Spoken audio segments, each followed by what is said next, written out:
তোমাদেরকে আজকে একটা হসপিটালের কথা বলবো, যেটি কিনা হচ্ছে আমাদের কলকাতায় তৈরি হয়েছে নতুন। সেইটার কিনা পরিষেবা খুব ভালো। সেটাই ভালো না খারাপ সেটা তোমরা একটু কমেন্টে বলে যাবে। তো আমি যেই হসপিটালের কথা বলতে চাইছি সেটা হচ্ছে all India institute of medical science এন্স hospital.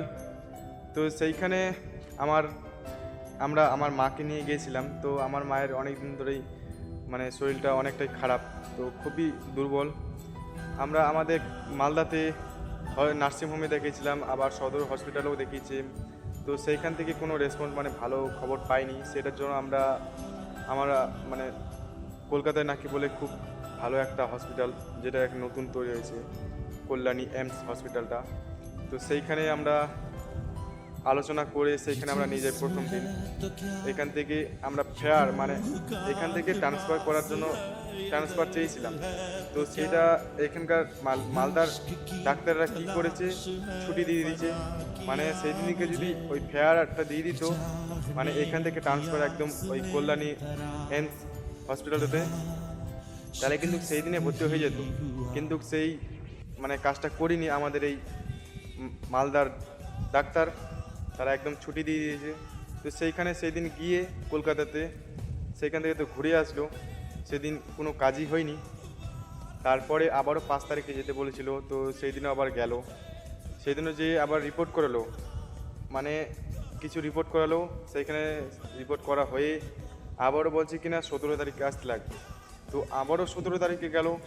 17 তারিখে গিয়ে আবারও ছবি টবি করলো।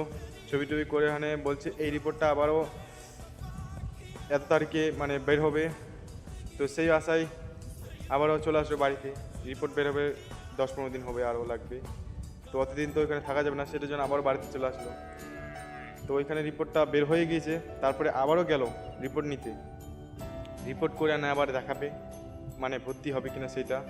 তো এখানে গিয়ে ভর্তি তো নিল না, বলছে আরও কিছু রিপোর্ট করতে লাগবে, অল বডি আবারও চেক আপ করতে লাগবে।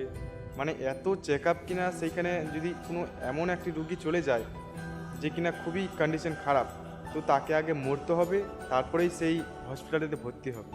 তো আমি এইটাই সুযোগ সুবিধাটা বুঝতে পারছি না যে সেই হসপিটালেতে সুযোগ সুবিধা কীরকম। মানে কোনো রোগী যদি একদম কন্ডিশন খুবই খারাপ হয়, তো সেই রুগীটা আগে মরতে হবে, তারপরে মনে হয় ওই হসপিটালটাতে ভর্তি হবে। এখনও পর্যন্ত ভর্তি হয়নি আমার মা। ওইখানে গিয়েছিল, বলছি কিনা আরও চেক আপ করতে লাগবে। মানে চেক আপের করতেই আছে। বিরক্ত হয়ে কালকেই আবার চলে আসলো মায়েরা। তো ওইখানে কীরকম সেই অবস্থাটা আমি তোমাদের কাছ থেকে জানতে চাই, যে ওইখানকার হসপিটালটা কীরকম। আমি ঠিক বুঝে উঠতে পারছি না ওইটি কি বড় লোকদের জন্যই শুধু, না আমাদের মতন মধ্যবিত্তরাও যেতে পারবে, সেটা এখন তোমাদের কাছে জানতে চাই।